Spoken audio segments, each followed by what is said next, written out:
Saya Lenur Aini. Di pertemuan kali ini saya akan membahas mengenai eksepsi dan bantahan pokok perkara.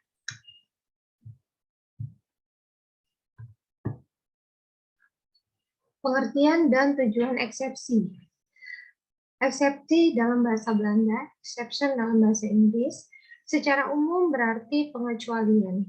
Dalam konteks hukum acara bermakna tangkisan atau bantahan. Bisa juga berarti pembelaan yang diajukan tergugat terhadap materi pokok gugatan penggugat. Namun, tangkisan atau bantahan yang diajukan dalam bentuk eksepsi lalu ditujukan kepada hal-hal yang menyangkut syarat-syarat atau formalitas gugatan, yaitu jika gugatan yang diajukan mengandung cacat atau pelanggaran formil yang mengakibatkan gugatan tidak sah, yang karenanya gugatan tidak dapat diterima. Tujuan pokok pengajuan eksepsi. Tujuannya agar pengadilan mengakhiri proses pemeriksaan tanpa lebih lanjut memeriksa materi pokok perkara. Pengakhiran yang diminta melalui eksepsi bertujuan agar pengadilan pertama menjatuhkan putusan negatif yang menyatakan gugatan tidak dapat diterima. Yang kedua, berdasarkan putusan negatif itu, pemeriksaan perkara diakhiri tanpa menyinggung penyelesaian materi pokok perkara. Adapun cara mengajukan eksepsi, ini terdapat di pasal 125 ayat 2, pasal 133, pasal 134, dan pasal 136 HIR. Eksepsi dapat diajukan tergugat setiap saat selama proses pemeriksaan berlangsung di sidang tingkat pertama. Tergugat dapat berhak mengajukan sejak proses pemeriksaan dimulai sampai sebelum putusan dijatuhkan.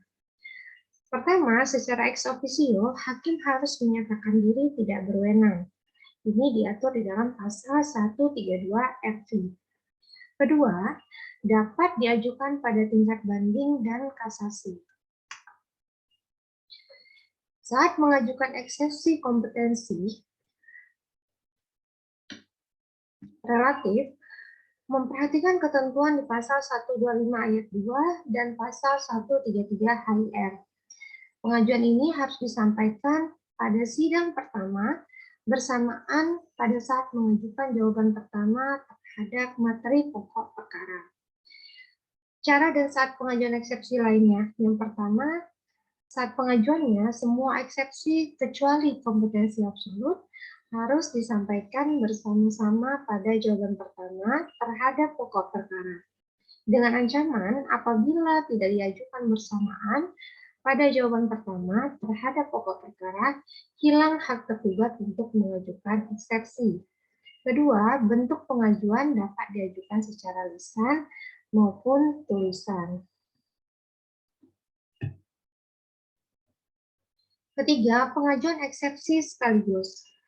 Pada pasal 136 HIR menggariskan pengajuan eksepsi yang sah dan benar, yakni semua eksepsi yang hendak dikemukakan harus diajukan sekaligus.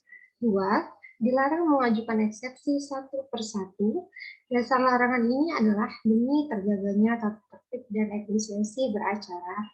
Yang ketiga, eksepsi yang tidak diajukan sekaligus bersama jawaban pertama dianggap gugur sehubungan dengan ketentuan pasal 136 HIR.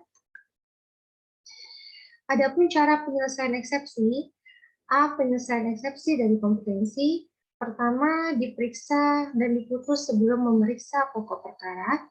Dua, penolakan atas eksepsi kompetensi dituangkan dalam bentuk putusan selah. Apabila hakim berpendapat bahwa ia berwenang memeriksa dengan mengadili perkara.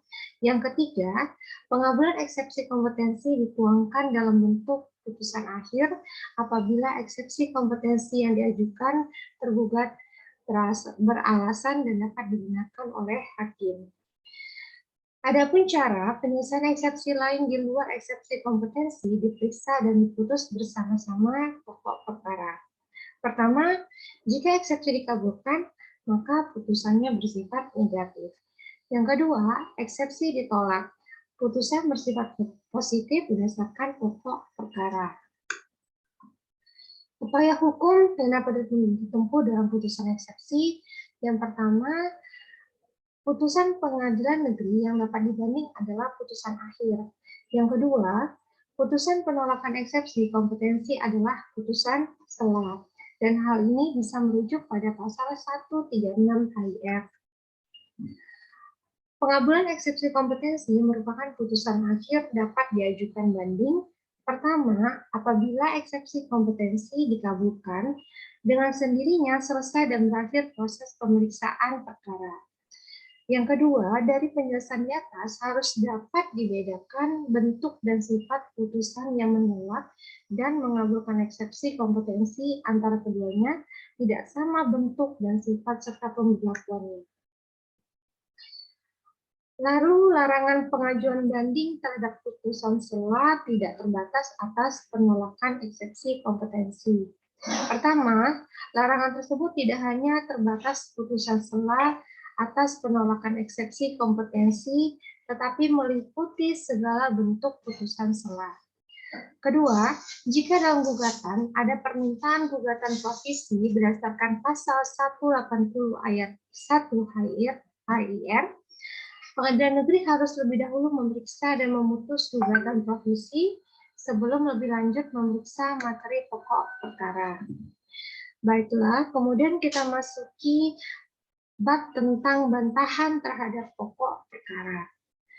Bantahan pokok perkara disebut juga dengan material verdict, yaitu tangkisan atau pembelaan yang diajukan tergugat terhadap pokok perkara, dan dapat juga berarti merupakan jawaban tergugat mengenai pokok perkara. Bantahan yang langsung diajukan tergugat terhadap pokok perkara. Esensinya, berisi alasan dan penegasan yang sengaja dibuat dan dikemukakan tergugat, baik dengan lisan atau tulisan, dengan maksud untuk melumpuhkan kebenaran dalil gugatan yang dituangkan tergugat di dalam jawaban. Adapun proses jawaban, pertama, tergugat berhak mengajukan gugatan yang terdapat di pasal 121 ayat 2 HIF pada saat jurusita menyampaikan surat panggilan sidang. Hak penggugat mengajukan replik, hak tergugat mengajukan duplik, lalu proses jawab-menjawab sebatas replik dan duplik sesuai dengan prinsip peradilan sederhana, cepat, dan daya ringan. Sedapat mungkin proses pemeriksaan berjalan dengan efektif. Pada dasarnya, isi jawaban itu pertama, jawaban disertai dengan alasan yang terdiri dari pertama, pengakuan. Tergugat boleh dibenarkan memberikan jawaban yang berisi pengakuan terhadap sebagian dalil gugatan ataupun seluruh dalil gugatan. Tergugat harus sadar pengakuan terhadap dalil gugatan yang disampaikan dalam jawaban maupun duplik erat kaitannya dengan sistem pembuktian. Lalu apabila pengakuan diberikan terhadap sebagian dalil gugatan disebut berklausul atau pengakuan bersyarat. Kemudian pengakuan murni merupakan bukti sempurna, pengakuan yang bulat dan murni atas seluruh dalil gugatan dan merupakan alat bukti yang sempurna. Ketiga, pengakuan tidak dapat dicabut kembali. Ini terdapat di pasal 1926 BW. Lalu, membantah dalil gugatan. Sasaran bantahan secara teori dan praktik ditujukan kepada pertama, kebenaran dalil gugatan, kedua, bantahan diajukan ke arah kejadian atau fakta, yang ketiga, melumpuhkan kekuatan pembuktian pada tahap pemeriksaan pembuktian. Tergugat harus mampu melumpuhkan pembuktian yang diajukan penggugat dengan alat bukti lawan. Lalu yang ketiga, tidak memberikan pengakuan maupun bantahan. Sikap lain yang dapat dipilih tergugat, tidak mengakui dan tidak membantah. Jawaban hanya berisi pernyataan, menyerahkan sepenuhnya kebenaran gugatan kepada hakim. Lalu sikap ini dinyatakan dengan tegas dalam jawaban dan tidak mematikan hak tergugat untuk mengajukan bantahan pada tingkat banding.